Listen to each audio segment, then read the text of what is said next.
computer. Yes, that's what I want.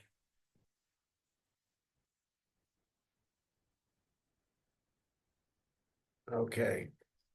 All right, before we start today's lecture, I do want to remind everybody that on your discussions, make sure that you reply to at least 2 other classmates' discussions.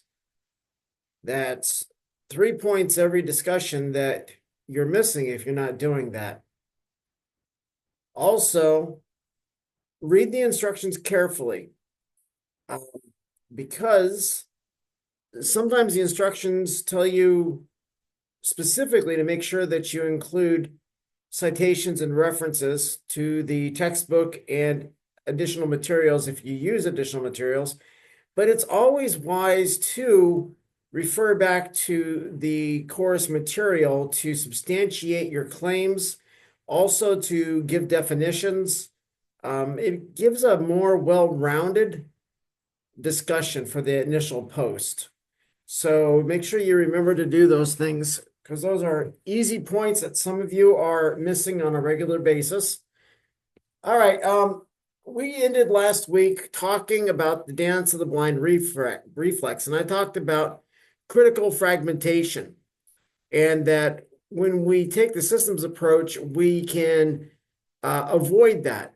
Critical fragmentation does involve when we are looking at a team or an organization, but we're not using systems thinking in approaching it, we don't see how all the various components of that organization or that team, all these different elements, how they fit together, how they interrelate, how they communicate. Remember, interrelation is how they communicate with each other, the organizational behavior that develops between them, how they approach one another, how they work on the tasks as a team or as elements within that team, how they share information.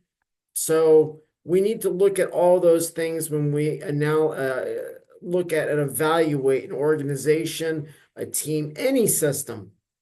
Any system. It could be a system of a didactic relationship between the leader and each individual team member that's on the team, because there should be a didactic relationship with that leader and that team member, and then the team leader and another member, and the team leader and another member. And then the team leader steps back and looks at that team as a unit and how the elements relate together. You can't really analyze the elements when they're people if you don't have a form of relationship with them. So that didactic relationship that you see a lot of times in transformational leadership and also leader-member exchange, you really benefit from that. So continuing on that dance of the blind reflex, we're going to turn now to Meadows. While Meadows isn't necessarily in your module, I like to refer to Meadows because she words things in concert with Singhi, in concert with Oshri, in concert with other sources, but she just words them in a different way. And sometimes her definitions, I find, for me at least, are very clear. So we in week 8 did talk about what a system is, and we turned to Meadows, who defined a system as a set of things, people, cells, molecules, or whatever, interconnected in such a way that they produce their own pattern of behavior over time. A key element in systems thinking is over time. If you're looking back at the history of a system, you need to set the parameters for what time period are you evaluating. If you're looking at the present, then you need to set time parameters, what you consider to be present behavior of that system. Is it the last week? Is it the last month? Is it only today? So everything we do in systems thinking, it's over time. Now, later in her book, Meadows refines that definition to saying a system is an interconnected set of elements that is coherently organized in a way that achieves something. And it's always interesting to point out that the system must be made up of elements, whether it's policies, procedures, people, whatever, and they must be interconnected. And it has to be in some way that makes sense in light of the mission or the purpose for that system existing. Still staying with Meadows, she gives the three components of a system. Those include elements, interconnectedness, and a function or a purpose. Just like when we in organizational behavior discuss teams and that they must have a purpose, same thing is true with the system, because remember, a team is a type of a system. It's true no matter what level of system you're looking at. There are elements, they must be interconnected, and there has to be some function or purpose, a reason that that system exists. Your body is a system made up of systems. So your body has a function and a purpose. Your liver is a system within a system, and it has a function and a purpose. The same thing is true with humans and organizations. Teams exist for functions or for purposes. They're made up of people, policies, procedures, products, tasks, projects, whatever, and they are all interconnected. There's some sort of behavior that we can track between the elements. Elements within a system are the easiest to identify, according to Meadows, and interconnectedness is what binds all the elements together. It's the glue that makes the elements into a system fulfilling a purpose. A system's function or purpose is oftentimes the most difficult to identify.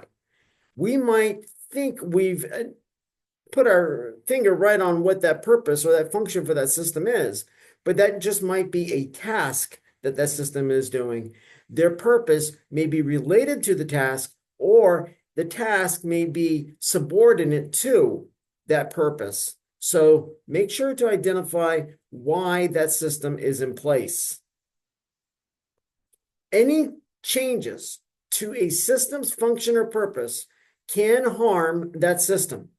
If a team has been assembled to act as a task force to identify at-risk individuals in a community with the aim of reducing crime towards those individuals, there's your purpose, there's your function. But if we alter that to saying now we want to find at-risk people or people that are at risk for pregnancy, we literally have changed that system at an existential level. That system, yes, it still has a purpose, but it's not the same.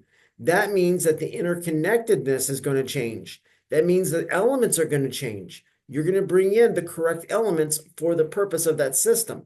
They're going to interconnect, interrelate in a way that is appropriate to achieve that goal.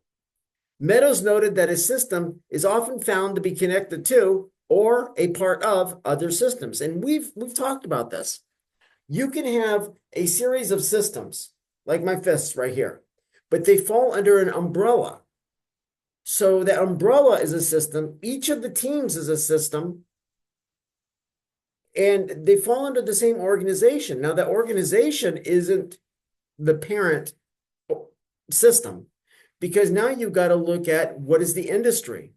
Cleary University is indeed a system. Our class is indeed a system, but it's part of the higher education system, which is part of education as a whole.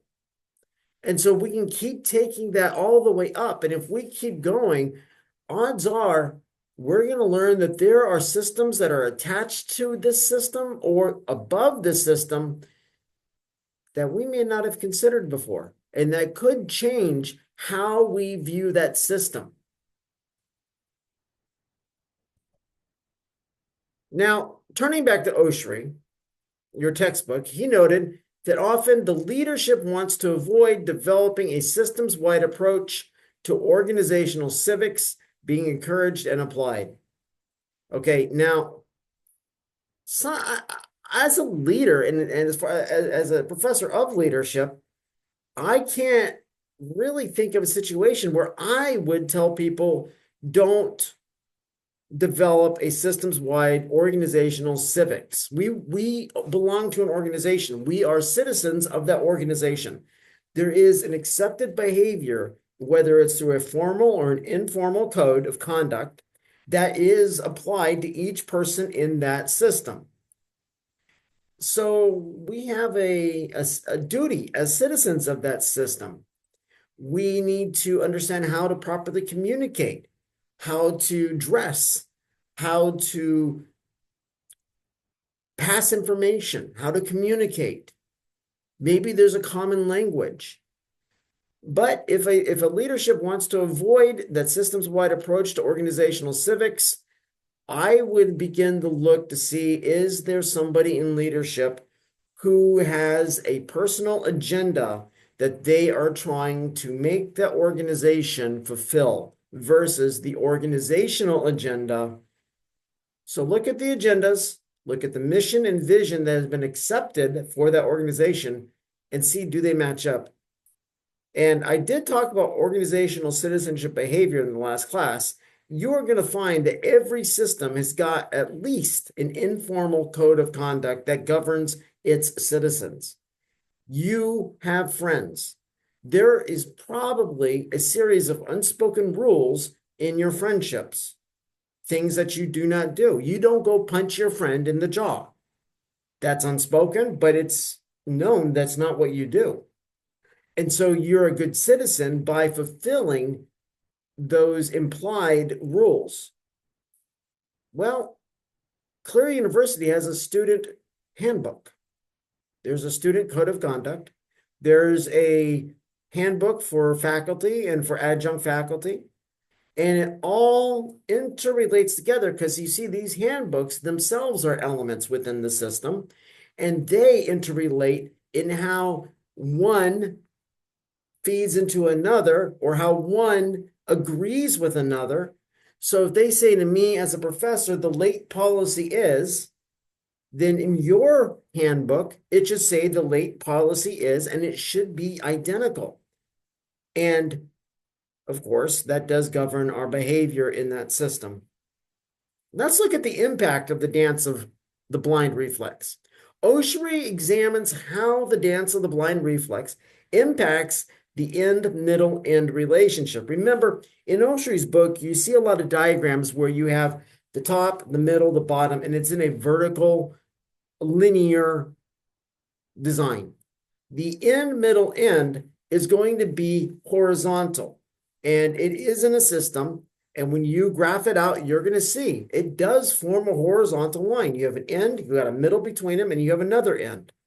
Okay, so okay, good. We're continuing on that. As in manufacturing, and I got to move Zoom because it's in the way, of course. As in manufacturing, others are still in group/group relationships. One common feature is that each form of the end, middle, end relationship, there are personal agendas and they tend to get in the way. So you can break this cycle, that is being the dance of the blind reflex, and that is to become aware of the potential choices available to each individual in that end, middle, end relationship. Let's present an end, middle, end relationship. You as a student may be doing really good in the class, and you may be functioning as a tutor, but you have got to go to the professor to get information that maybe you are lacking or resources that you need so you can provide them to the person you're tutoring. That is a form of an end, middle, end. You're in the middle as the tutor. The student you're tutoring is one end, and the professor is on the other. And it is a way of resources going horizontal through a system. Now, being in that middle zone, there are some dangers associated with it. Oshry, he says, sometimes the pain of the dance becomes so excruciating for one party that it leads that party to unilaterally break out of the dance into the possibility of transformation. So when we are stuck in that middle area where we feel torn, we feel like we're being pulled from different sides, when we feel that well, like it says here in the next blurb, that person disappears from the system. Look, maybe that individual, or maybe you're that person, maybe you just kind of said, I've had enough of this blindness. I've had enough of this dance of the blind reflex. We're just acting out of just, this is what we're supposed to do. There's no real purpose for us doing this. And the relationship breaks. We can see this in broken relationships, personal romantic relationships, employee attrition, or even in that person becoming invisible while remaining in the system. And what did we learn from Clark about becoming invisible, should I say? That person is more likely to self-censor, meaning you're not going to get ideas, you're not going to get anything contributed, they're not going to challenge a status quo, they're not going to be offering feedback, they're just going to just be sitting there. At best, they're going to fall in the group think and just go with what the majority says so they don't stand out. Because maybe they did try to give their feedback. Maybe they did try to challenge a status quo. And instead of that being received, they were ridiculed. Remember, ridicule is going to destroy that safety.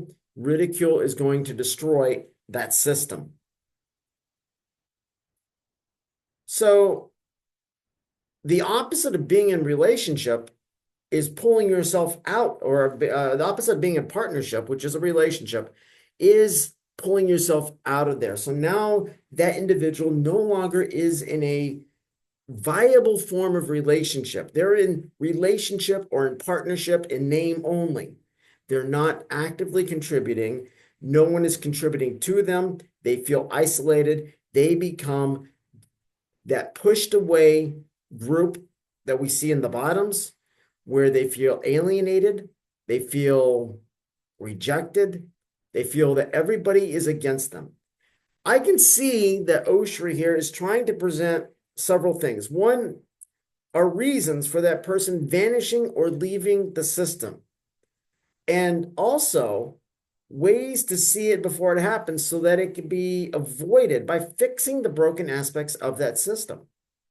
One of the good things about systems thinking is we can see trends over time.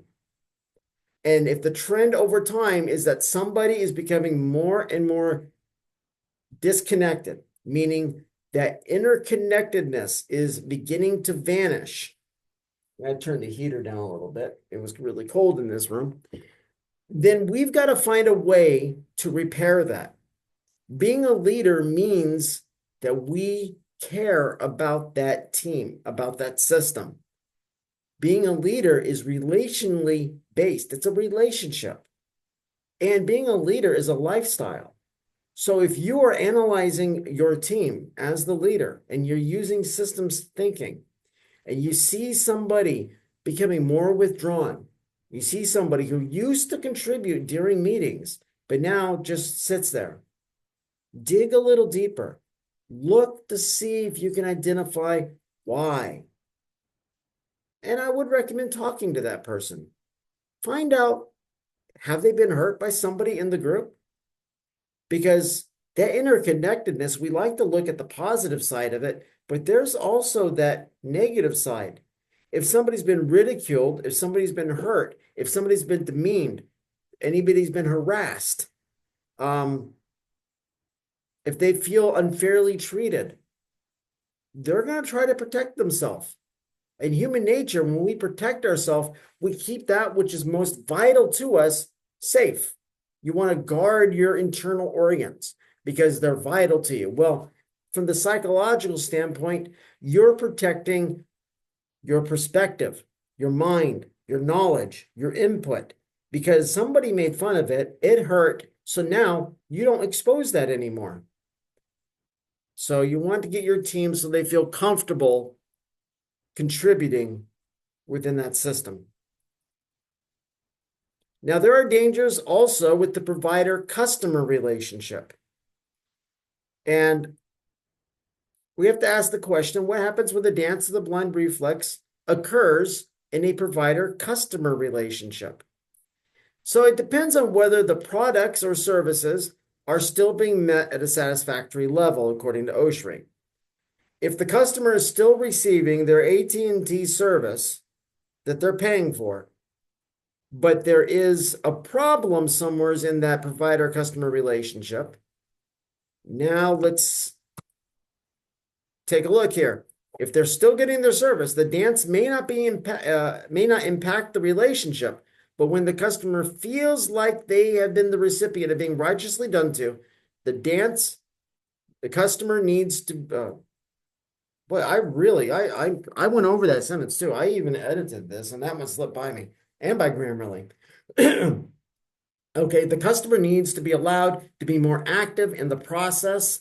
So basically developing the products or services that are being delivered. So here you would want to involve that customer in, okay, well, how can we improve the service? How can we improve the product?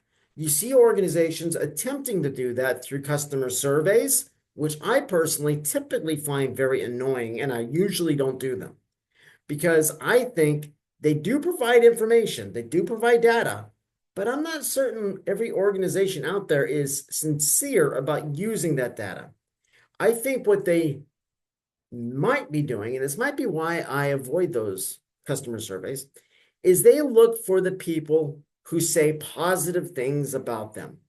And then they're going to use that in their advertisements. They're going to use that in their data sets, and they're going to be turning to that, where they tend possibly, in my concern, to ignore the things that they view as negative. And so if you are involving a customer to help you make the product or service better, make sure that that customer knows that that feedback, whether negative or positive, is extremely valuable to you and will be beneficial ultimately. So this helps spread out the responsibility more evenly. A customer, in many instances, doesn't really have an apparent responsibility. But if you get them involved in making that product or that service better, then now they're involved. You've created a new organizational citizen. You're also applying corporate social responsibility at the same time. You're concerned about the stakeholders. So stakeholder theory comes into play. If you take care of your stakeholders, they're going to keep returning to you. If they're external stakeholders, that means customers typically, then they're going to keep coming to your company for that product or service. If they're internal stakeholders, meaning employees or staff, then they're going to remain employed there. Okay, so when one party tries to take all the responsibility, the system breaks down and partnership is the solution. So if your system is breaking down because maybe the customer's trying to take all the responsibility, which would be kind of rare, or the organization, the provider, is trying to take all of the responsibility and not involve the customer, who's a stakeholder, now the only way to get past that is by partnering again, fresh and new, with that customer in order to identify the problems and solutions. I don't know if I put it in here or not, but some organizations will take a customer who's had a bad experience and offer them $50 off their next bill. Or if the person is going into the office, they'll provide a box of donuts or give them a tour of their facility to make them feel like they're more a part of things. Customers don't want that. Okay? Now I'll take the $50 off, but that doesn't solve the problem. That just tells me you're trying to weasel out of it. What would tell me that you're solving the problem is by entering into a real and authentic partnership with me. How can we do this better? I told you before about Amazon delivering a couple packages to the wrong apartment. What would have made it better was not getting a discount, was not even getting that package sent back to me, but identifying where in their supply chain, their delivery channels, did the problem occur and then fixing it. That's what I wanted to see. I wasn't looking for a discount. I wasn't looking for a refund. I wanted the product but I wanted to make sure that that system wasn't going to be stuck in a bad situation. So bear that in mind when you're the leader, when you're that provider, and also when you're the customer. Customers, there's a saying that the customer is always right. First of all, that's malarkey. Customers are not always right. But if a customer is important to you, then their perceptions and feelings should be important to you.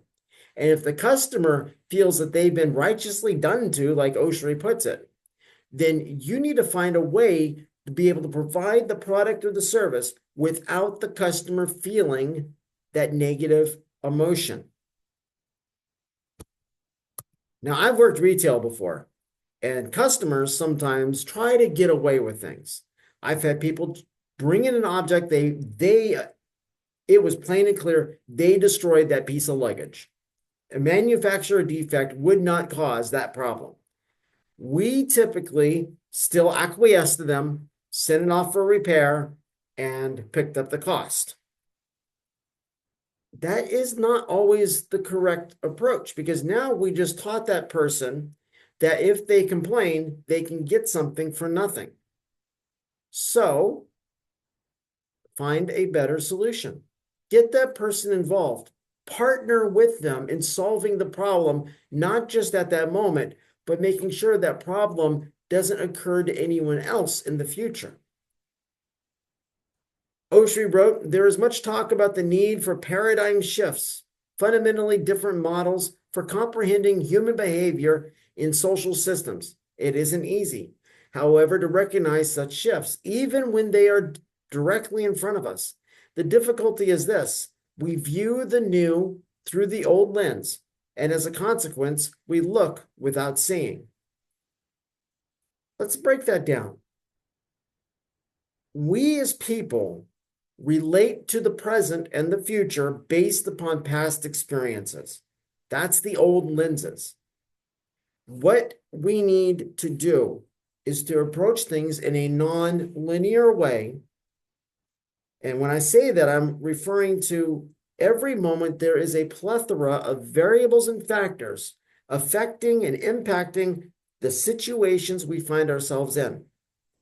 Systems thinking is a way of trying to identify as many of the variables as possible so we can project the most likely outcomes. And the best thing to do is you develop a range from the best possible case scenario that might occur based on the current data to the worst case scenario. Now, that's not it, because that only covers a fraction of the potential outcomes that could occur. We as leaders have got to be able to say, yes, this is what we're seeing, but let's bear in mind, there may be an unintended consequence that we cannot see. So find a contingency to deal with unintended consequences, unexpected consequences when they arise. You're not going to be able to solve the problem now because you don't know what it is. It has not happened yet. But try to develop a program, a system, something within your system to respond to these unforeseen outcomes. Predictable chaos is essential if the relationship develops in a healthy manner. Predictable chaos is there's a ton of variables and factors affecting us now. In the future, this is the most likely range that the outcome is going to fall. That's the predictable part. The better you've got a relationship with the other elements in that system, whether they're ends and you're the middle, whether they're customers and you're the provider, or even whether you're a bottom, a middle, or a top in the system, usually the best thing to do, try to figure out the most likely consequences, outcomes, and then develop a contingency, like I said, for the ones we can't plan for. That's what nonlinear is. Nonlinear is, I have to make a decision now. I base it off of what I already know. The next thing that comes is the effect, cause and effect. It's linear. You graph it out, it's a straight line. Nonlinear is all these potential things gather around, influence the moment, send us over here. There's a bifurcation. Two different paths could emerge, maybe three, four, or more, and each one carries with it different consequences or outcomes. Oh my goodness, how do we know what's going to happen? At the end of the day, we don't. We literally make an educated guess. We try to make the best guess based on past performance. Now, we don't want to treat past performance like a status quo. If we return to the past where we performed in a certain way to find a solution to this problem, we're grasping onto the status quo from the past. Remember, we got to let go of that. But it is important to know that in the past, we tried this. And here we are now in the present facing a similar situation. So maybe that's a solution we don't need to take.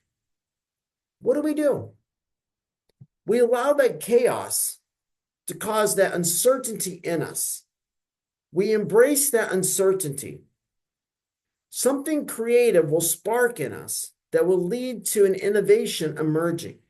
The innovation is something that's new and different, a new or different outcome, a new or different policy or procedure or approach. That is how you use chaos in a predictable manner. Do you know what's going to happen? No, not exactly. But you're willing to accept that something's going to emerge. Now, what if what emerges is detrimental? You have to be willing, as a leader, to say, we need to go back to the drawing board. We need to try this again. We attempted this approach. This is what emerged. Let's go back. And you're going to build up skills over time in being able to kind of predict probabilities. And if you want to get technical, you could use Bayesian probability, Bayesian logic, different forms of logic that are out there. And they will help, but it's not going to make you be able to predict with certainty, but you'll be able to predict more accurately if you take the number of predictions you made for all the different situations that occurred. You're getting better at determining the best decision to make. Decision making is about trying to find the best solution. Always returning to something from the past is returning to something that alleviated that feeling of uncertainty. Will it remove that uncertainty now? Absolutely. Will it remove it in a beneficial and productive way? No. The past is the past for a reason. We've been there, we've done that. Now, we might be able to find something we used in the past that will help us in making the decision now. But that decision we're making now, it's new, it's different, even if it looks similar to something in the past, because we like to use mental models, shortcuts in decision making. We've got to be willing to say, these are the shortcuts that have typically worked. There is a chance this will not work again. What can we take from here that was positive that we can use and discard the rest? And you just kind of got to get used to that uncertainty. There is an uncertainty about being a leader. There's an uncertainty about being a human being. If there wasn't that uncertainty, we would be stuck on the same exact cycle on a loop. But as it is, history does progress. Now, we do hear that saying that history repeats itself. Okay, true, to a point. It's not exactly the same thing. It may be similar, but it is different. The time period is different, technology is different, the situation is different. So we can use the past to kind of help mold and shape how we do that decision making, but we got to let this moment be itself, almost like it's its own individual. As our perspective shifts, we can begin to see more of the systems we're in. Now, if you remember, I have told you, each person belongs to, on a good average, 5 to 7 different systems. Some people more, some people maybe less. If you live out in the rural parts of the country, and you don't have much association with too many people, the system number will be smaller. If you're in the city, you're in the hustle and bustle, you're climbing the corporate ladder, the systems you're a part of are going to be more. You're going to have more systems you're a part of. Osho wrote, once our attention shifts from individuals to the relationship, then we begin to focus not only on the attributes of the parties, but also on the qualities of the relationship. So if, to use the example of this class, as your professor, if I'm only focused on Peter and Bonnie and the various individuals here and what you bring to the table and on your assignments and the grades that you receive, then I actually limit my ability to see the system. But if I look at the quality of relationship, that's the interconnection. I'm looking at how you behave within that organization. I'm looking at your comments, your statements. I try to figure out the intent. I try to see patterns. Now I'm looking at that actual relationship, and I'm considering you as an individual. I can see more of that system at play. I can see more of that interconnectedness. So, okay, we already did that. We need to see the system holistically, meaning in the entirety of the system. When we are hyper-focused on cause and effect relationships between various elements, nodes, people, or policies, we are very short-sighted. We have blinders on. When you're looking through a microscope, you literally are using typically one eye, unless you have a stereoscope and you can look at two, but you're stuck looking at the field of vision, which is just a small part on that slide. But when we step back and we look, we can see everything touching that. We can see everything impacting it, everything that has some sort of effect on it. So we start by using the analytical approach, the microscope. We look at that cause and effect relationship. Then we back up, we use synthesis, and we're looking at the quality of the relationships, the quality of the interconnection, the kind of interconnection, the outcome of the interconnection.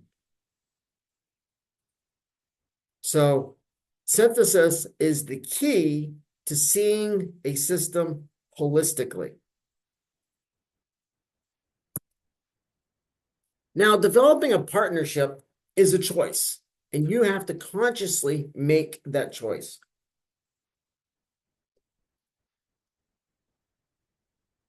Partnership is a type of relationship. Even if you've been friends with somebody, there was some point in time where you decided to become even closer as friends, to share more details of your life, more of yourself, to offer more perspectives. You felt safe. You felt psychologically safe. You made a decision to enter into a deeper friendship, a deeper relationship, a partnership. Now, instead of two people just talking and sharing, there are two people working on a common goal together. Partnership really does mean that you are working towards something together. Osho pointed out that it is a common desire to see or to develop the best we can. Let me try this again. That it is a common desire to develop the best we can as a system, and that can drive us to enter into a partnership. And yes, that word is out of place. And if I remember, I'll fix it before. Never mind, I already posted it, but I apologize. So we as human beings, we typically want to become the best we can. We like developing. And when we're part of a system, we are encouraged through the other elements there participating in that system to join with them. Think about classes where you've actually met somebody that became a good friend. You may have studied together. You may have been asking each other questions, and it made you a better student in that class. The same is true in a system. As we enter into these willing choice partnerships, we can become stronger because now instead of relying just on my perspective, on my knowledge base, I now have the added bonus of your perspective, your knowledge base. You've seen things and you know things that I don't. And that strengthens me. And you are strengthened through my perspective and my knowledge base. So as you get more elements to enter into partnership together, you're weaving a stronger web of interconnection, of deeper interconnectedness, something that is really meaningful and substantial. So now let's look at patterns of relationship within a system. Here we need to discuss how all these relationships form a web within the system. I've been trying to kind of paint a picture. Let's go a little bit deeper into it. Life comprises all kinds of patterns that reveal the complexity, and we've been discussing that complexity. Human beings, just being human beings, are extremely complex. Biologically, we're complex. Did you know that the most complicated system in your body is your brain and your nerves, your central nervous system? Do you know what the next most complicated system in your body is? Your kidneys. Blew my mind away too. When I learned about the kidneys and how intricate and connected, and it was incredible the level of complexity. Systems are more complex than we may realize. We use the example of our class, the academic department, and Cleary University when we discuss systems. The more you are able to see the system in a holistic manner, the more this web of relationship becomes very intricate and people are actually connected that you might not have noticed before. You may not think that a professor and the head of the cafeteria would be connected. But I've talked to that gentleman, and I forget his name off the top of my head, a number of times. One day I needed something for my class. I needed 35 cups. I went to him, and he was more than willing to help me. Now, that is just a small thing. That's just cups. But that right there is a connection that somebody looking from a different part of the system or from outside the system may not see. By connecting with other people, other elements in the system, there are greater resources that we have access to now. We might be a top in one system, a bottom in another, and a middle in a third system. Sometimes we're an end, a provider, a customer, and it all depends on the system we're looking at. So try to look at the system, who's connected inside that system, what are the parameters for that system, what other systems adjoin and attach to the system, and is there a bigger system that encompasses everything we're saying? Then you step back further. Is there yet another system that joins together this? Okay, we have our class, we have the academic department, we have the athletic department, we've got the facilities department, the admin department. These are all systems at Cleary University. We have Cleary University as a system. Now we'll go down the road to Baker University. Baker University is another system, but there are points of attachment between elements between them and us. Plus, we're under the same major system of being higher education. So there is a network that forms a web of complexity.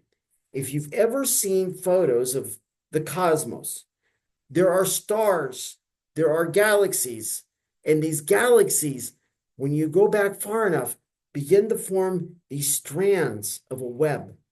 And you begin to see this structure to the universe that we can't see when we're just looking right here, right now. We've got to step far enough back or look far enough out, in this case, to be able to see it. And that is a matter of choice. To see the system holistically And the systems it is attached to or a part of, subordinate to, takes intention. Intentionally look for this. Now, if you want to try to have a quick way to see a system, it's simple. Identify elements. Look at how they're interconnected. What's the function or purpose? If you can assemble all those three things together, odds are you've identified a system.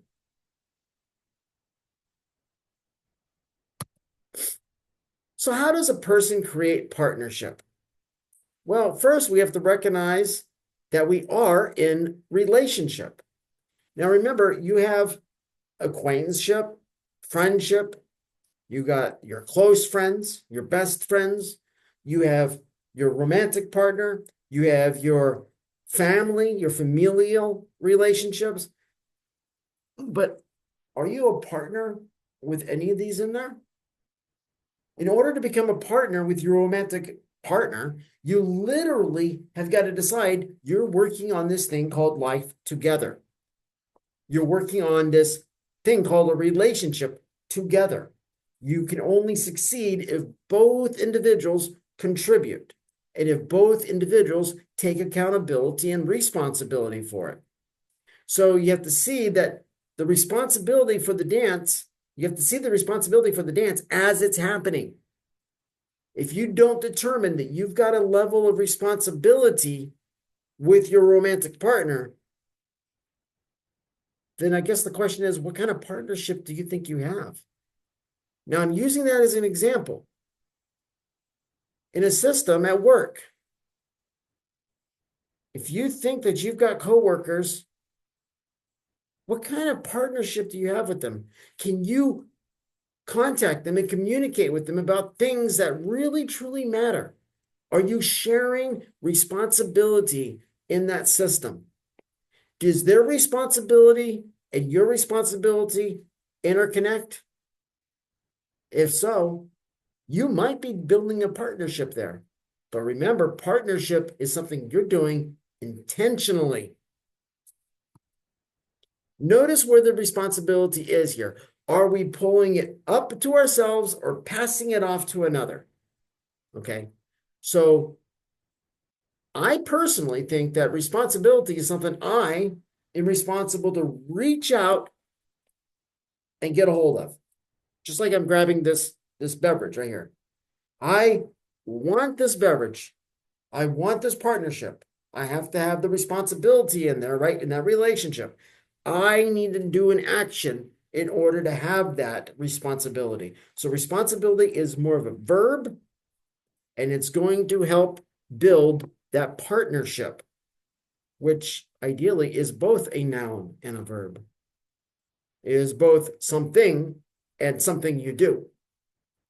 You have to have a vision of an outcome that is better than what currently exists. A better service, a better classroom environment, a higher quality product. You have to have a vision of something that's better that you can work on together. What am I describing? I'm describing a purpose for a system. Just like two people as elements in a system can make the decision through responsibility of seeing the dance all around them, enter into partnership. Do you realize you could actually start the entire system off based on those two individuals being in a system together? They're both elements. They're working towards something that's common. Something they see that's better than what actually currently exists. They form a small, tiny microsystem. They then join with other elements in forming more microsystems. This microsystem forms into a small system that is part of something that's larger, part of something that's larger. And before long, this web of complexity is so apparent, you can't walk across the parking lot without seeing it. Now, yet know that we can shift the dance and pursue partnership from whatever side of the relationship we're on. So we don't have to be in a position in that relationship within that system where we are seen as a leader in order to initiate partnership.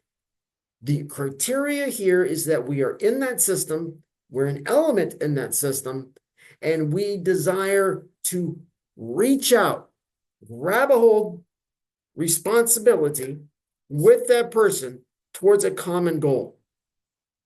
So it's, once again, I've said it, I'll say it again, I'm sure, it's intentional.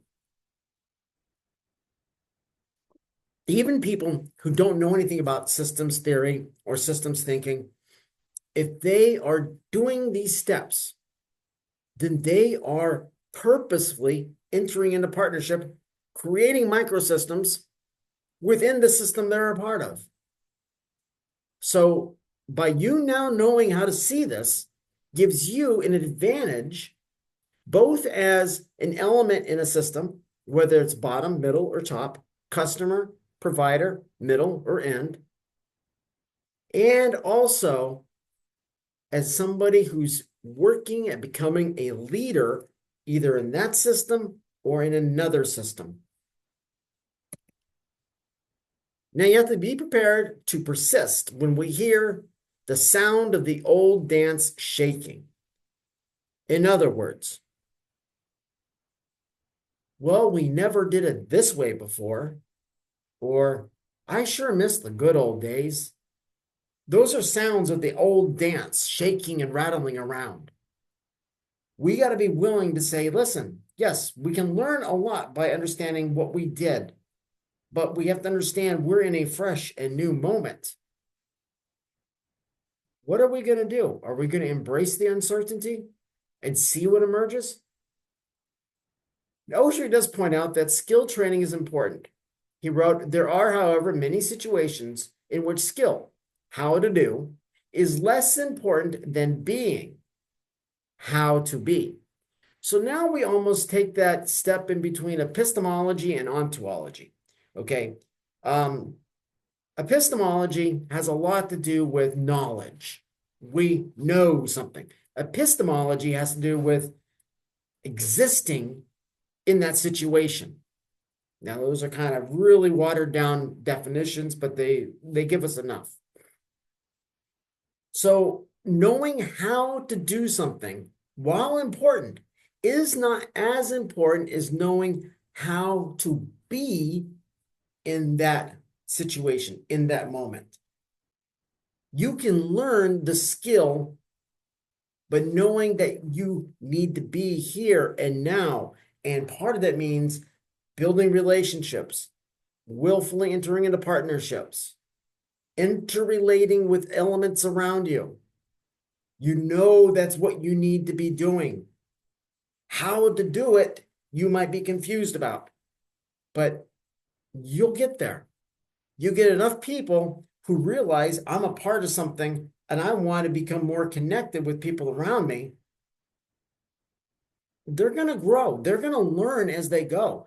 And if you've got a leader that can help guide you through the process, even better. But you have to trust that leader. And I'm going to go as far as to say you need to have psychological safety in that system. Oshu pointed out that doing is more important than being. Wait, no, he didn't. Why did I say it like that? How to do is less important than being. Okay. Yeah. Yeah. Doing is more. Did I get that right? Skill, how to do. So how to do, doing is less important than being. Okay. Okay, that statement is wrong. I've got to go through and change that. That right there, that is a major typo on my part. That is not at all what we're trying to say. It should be the reverse. That being is more important than doing. So scratch that. Just please take that note. Your professor made an error, but once again, you've been with me long enough. You know that happens. Oshri wrote, once the shift begins, once the shift in English, Brian, once the shift in being occurs, we manage to find out our way to doing. So just like I was saying a minute ago, we see we need to be in a state of being. Now that we see that, we find our way through the doing as we go through it. So on the other hand, Unless there is a shift in being, all the skill training in the world will not help us. You can go to every class, you can get every degree there is, you can have all the knowledge available to humanity through all of time. And if you don't understand the art of being in that system as an element, the art of being in partnership, the art of being in relationship, all those skills don't matter. If you're a leader, know this: you can teach people how to do something. You cannot teach somebody to understand the essence of being. So it is essential to know that once our commitment is to avoid the dance of blind reflex and instead create and maintain a partnership with one another in whatever endeavor, project, or process in which we are engaged, we know that each of us brings different roles, perspectives, experiences, resources, and skills to the process. Our commitment is to respect and use these differences to resolve our joint efforts successfully. This right here is one of the best things I have ever found in a book. This is diversity, inclusion, equity, fair treatment. This is corporate social responsibility, stakeholder theory. This is understanding the social identities that can occur, the social exchanges that can occur. This is everything. When we shift from being solely seeking homogenization to seeking differentiation, which we're going to go into more detail in the upcoming weeks, we open ourselves up and that system up to so much in the way of a wealth of knowledge and experience and ability. If you want your organization or your team to be successful, find people who are so different, but yet share the common goal. Okay? If I am creating a new clinic, a medical clinic, I want people that are doctors.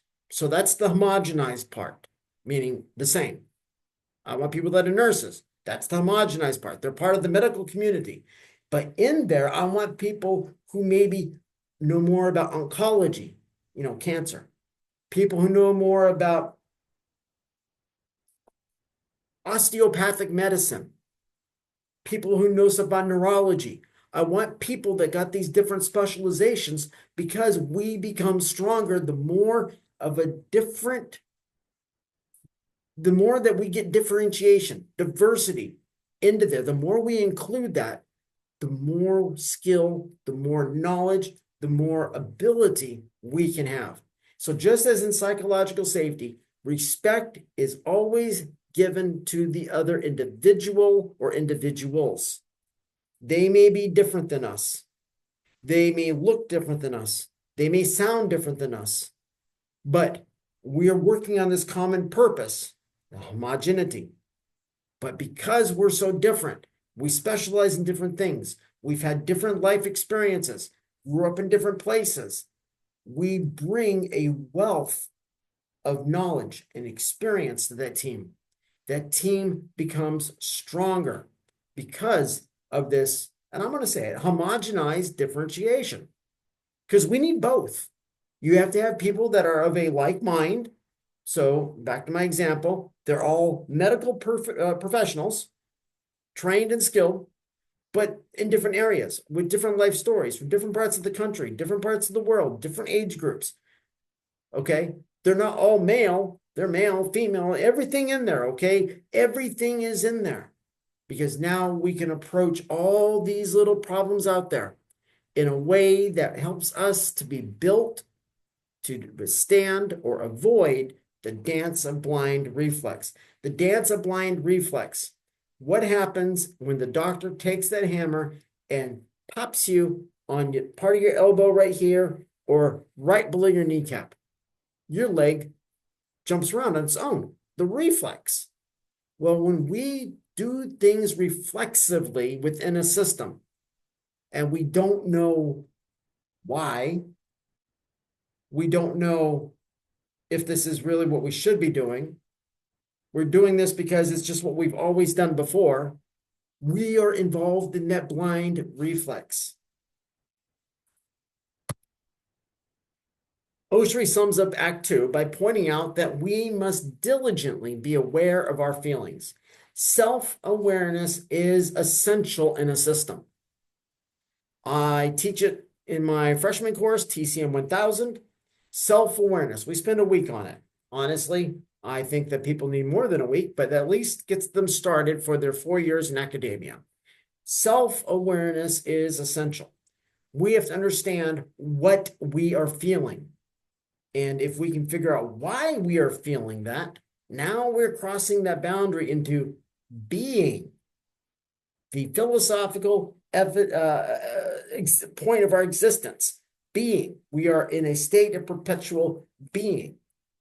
And we can see why I've got this feeling, why I've got this, why do I do this? Why is my reaction like so?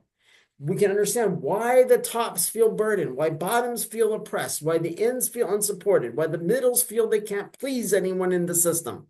We can see this because we have become aware of our own feelings. We become self-aware.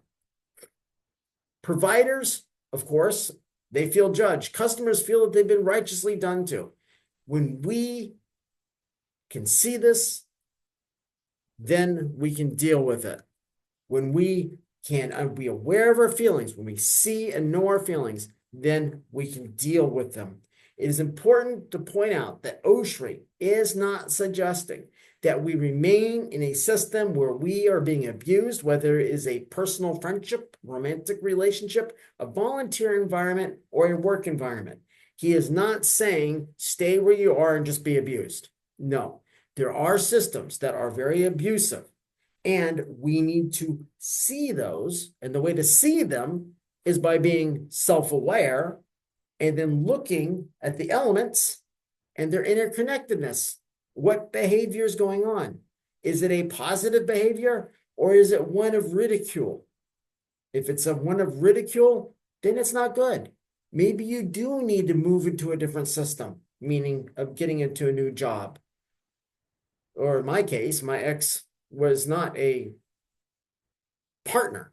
She was supposed to be a partner, but she wasn't in partnership with me. We were constantly working against each other. When I got away from that relationship, I began to feel so much better. I began to be able to see things more clearly. It was almost magical, but it's so simple. Anybody could have told me, this is what you need, but I had to learn it for myself through understanding being Brian. What does it mean to be Brian? And that concludes this lecture. I apologize about that faux pas in there with the way that was worded. I'm glad I caught it now, but I do apologize. Do you have any questions for me? Because this is not necessarily an easy concept. At the same token, it's also not extremely difficult. It's kind of weird. It's difficult and easy at the same time, and it can make it confusing. So are there any questions? No, not that I can think of. All right, Bonnie, how are you? Are you okay on this? I think so. This week's discussion is just talking about like relationship blindness at work or in general. Well, let me go pull it up real quick and we'll go straight to the horse's mouth on this, so to say. Let me go over here to week 12. I guess my question is more like if I was going with a work scenario and a manager, I guess, momentarily forgot that they were someone's manager and that created a problem because they might have said something they shouldn't have. Is that like what it's asking? Yeah, that would work in this, yes. I'm gonna say that if the examples you have are work-based, great. If they're school-based, great. If they're from personal friendships or relationships, If you're willing to share them and they fit into this concept of relationship blindness, that's great. Make sure that you turn back to the textbook to provide definitions and to make sure that, sorry, leg cramp. I need to eat a banana. I need more potassium. Sorry. Oh, that hurts. To make sure that it fits. But I will accept anything that can be defined as a system and dealing with relationship blindness in that system. And because relationship blindness is part of systems thinking, and a system could be everything from an acquaintanceship to a Fortune 500 company to a romantic relationship to family, I will accept any examples that you can give that show me that you see these concepts. Does that answer your right. question, Bonnie? Yeah. Okay, great. Let's see. Jacob, I think I just saw you in there. Do you have any questions for us today? You might be at work, not able to talk. If that's the case, you can email the questions to me. Awesome. I see your comment there. And anybody watching this video, if you have questions, do not hesitate. Please contact me, okay? I'm here for you. That's what I do. So on that note, I will let you go and I will get this video uploaded. And thank you very much for your patience with me and your attentiveness during this class. Have a good week. Oh, wait, class. Don't go anywhere yet. My sister is coming into town tomorrow. She's going to be here for a week. She would like to come to some of the lectures I do. Would you be okay if she came and sat in the back of the room during our Monday afternoon lecture? Would that be something you would be okay with? Because if not, you can say no, and that's fine. Because the Yeah, it class, doesn't matter. I may be the professor, but this is your class, and so I want you comfortable there. Yeah, it doesn't matter to me. Okay. I don't see an issue with it. Okay. I'm just making sure because I don't want to make my students feel uncomfortable. I try to create a psychologically safe environment for my students. And part of this is making sure that you're comfortable. Things that are going to be changing like that, that don't necessarily have to change. But thank you very much. I appreciate that. All right. Well, thank you very much. You have a great day. You too. Thank you.